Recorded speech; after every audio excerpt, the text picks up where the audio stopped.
Have you ever stopped to think about language as a camera?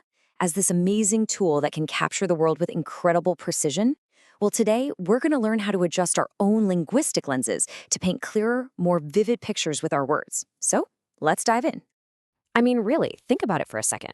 When you see something happen, how do you translate that visual, that moment, into a sentence that someone else can see perfectly in their own mind? You know, it's all about choosing the right settings, the right lens, and knowing exactly when to click the shutter. So first up, let's talk about taking a snapshot. This is all about describing a scene exactly as it is right now. We're just focused on its current state, its condition, without getting bogged down in the whole backstory of how it got that way.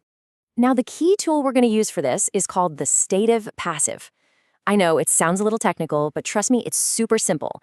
It's really just the difference between saying someone jammed the door, that's the action, and just observing the result.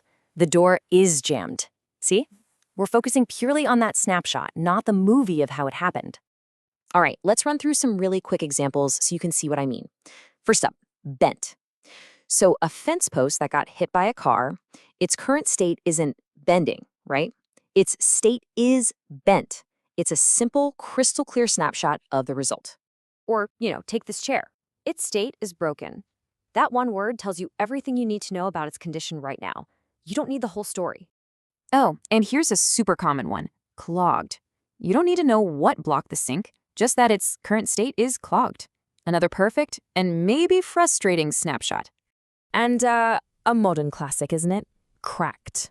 The word instantly just paints a picture of that very specific spiderwebbed damage on a phone screen. We've all seen that one. Now, on a bigger scale, you have flooded. This doesn't just mean something is wet. It describes a state of being completely overwhelmed by water. It's a powerful image. In the winter, pipes can become frozen. And that describes a state of being totally solid, stuck, and completely unmoving. It's a fantastic descriptive word. And we're back to our machines. Jammed. Whether it's a door, a lock, or the printer at work, this word perfectly describes that state of being completely and utterly stuck. And finally, stained. The shirt's condition is stained. So the big takeaway here is that all these words, bent, broken, clogged, they're all past participles that are acting like adjectives. They're giving us that super clear snapshot of how things are right now. Okay, so snapshots, we got them. But what if we want to tell the whole story? What if we want to capture the action that actually led to the result? Well, it's time to switch from a still photo to an action shot. And wow, this slide lays it out perfectly. On the left, we have the past simple broke, which shows us the action. We can actually see the boy doing it. That's our action shot. Then on the right, the past participle broken shows only the result. That's our snapshot, action versus result. Now, this is where irregular verbs can sometimes trip people up, which makes this table a super helpful cheat sheet. So for the action, you'd say, a thief stole the car. But for the result, you'd describe the car as, the car is stolen.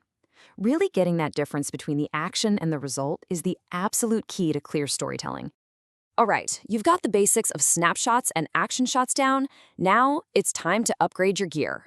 Let's add some cool new lenses and techniques to your language camera so you can capture even more nuance and detail. First off, let's actually borrow some vocabulary directly from photography. Using these terms as metaphors adds this incredible texture to your language. You can talk about developing an idea, or maybe needing a zoom lens to look at the details. And describing a plan as out of focus, what a fantastic way to say it isn't clear yet.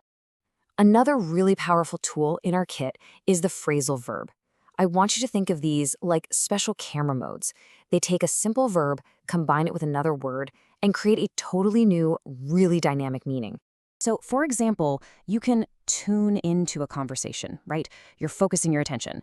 An idea can fade away, just slowly disappearing from view. And you can filter out distractions, just like a camera filter removes unwanted light. See how that works? And let's keep going. When you aim at an audience, you're targeting them specifically. When you mock up a design, you're creating a rough first draft, like a sketch. And when something feeds on an emotion, like how fear feeds on uncertainty, it uses that emotion to grow stronger. You can see how these phrases just create such vivid images, right? Okay, let's bring it all into focus now. We've learned to take those static snapshots with the state of passive. We can capture movement and action with the past simple. And we can add all this rich detail using new lenses like phrasal verbs. So, what's the big picture? This, right here, is the main takeaway. Clear language paints a picture. Every single word you choose is like an adjustment of the lens. And when you use these tools, when you really start to think like a photographer, you stop just reporting on the world and you start painting it for your listener. You bring your world into focus for them. The camera is in your hands. You now have the tools to capture both these beautiful static scenes and incredibly dynamic action with total clarity. So the only question left is, what picture will you create next?